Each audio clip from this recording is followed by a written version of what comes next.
What's up creators, Anthony here, and in this video we're going to talk about transitions in CapCut. So here we are, and I've already got some clips on our timeline here. This is some drone video from a road trip video I made years ago, and what you can notice is that they're all going in the same direction, right? The drone is flying backwards, and I want to find a transition to enhance that movement.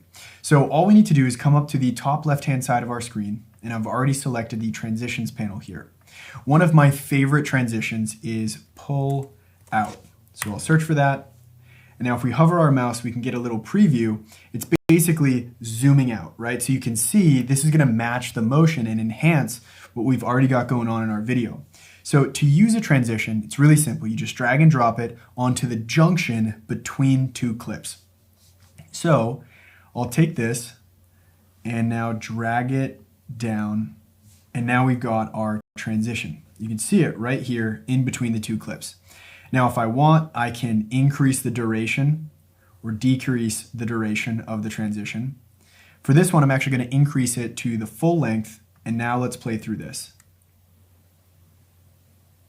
See how it kind of enhances that zoom out movement and really just kind of drives that effect home of one clip being transitioned into another. Now, because this sequence is all kind of similarly filmed, we're just going to drag the transition over and over between all these clips, and I'm going to extend them one at a time.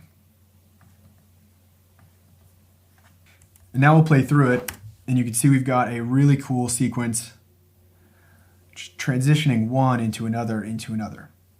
So that's an example of a video transition that we use across a whole sequence. Another kind of example I want to run through here is, let's say this is a YouTube video and we've got our talking head A-roll on our timeline, like this clip right here. And then we have a B-roll clip of something that we're talking about in the A-roll down here. Rather than just do a standard jump cut from one clip to another, we can also use a transition here. And the one I'm going to use in this example is probably my second favorite transition, which is glare 2. And we'll play it over and we'll see it's almost like a little camera flash. This is a big trend right now. A lot of people are using it. But you'll see if I try to drag this down and use it on this clip, it's going to say, you can't do it. There are no continuous clips. Remember, we need the junction of two clips to make a transition. Now, all we have to do to make this happen is create a cut point in our A-roll right here, right as this transition is happening. And I'm going to do that by hitting Command B. That's to create a split. Remember right here, split is Command B. Now we've got this clip. If I bring this up a layer, now we've got our junction. If you tried to copy me there though, you probably won't get the same effect. You probably have this setting on, which is turn on main track magnet. Watch what happens with that on when I bring that up. The bottom clip is just going to move right to the left and fill up that gap.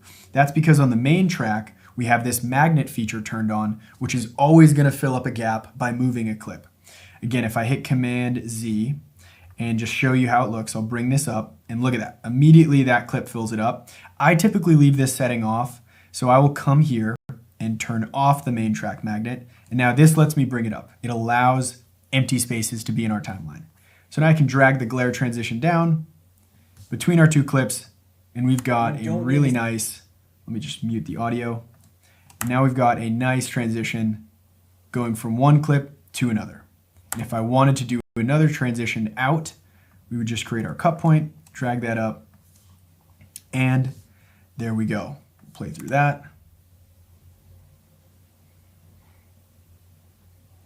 And boom, that looks super professional. The only other thing I would do is add maybe a little sound effect to that, like a camera click, which I'll play on screen right now. But I don't want to leave you just having to search through all the transitions in CapCut. I'm actually going to list off all my favorite ones right now. First, we've got pull out, which I already showed you, but we have the opposite of that, which is pull in. Sliding memories is another unique look. We've already talked about glare 2. Then you can't go wrong with the classic right and left transitions. I love these for transitioning full screen motion backgrounds onto the frame. Glitch is a really popular trend right now. And then finally, you can use the eraser transition to get another unique look. All of those transitions work the same exact way as the other two we just did. So have a ton of fun with those. Thanks for watching, and I'll see you in the next one.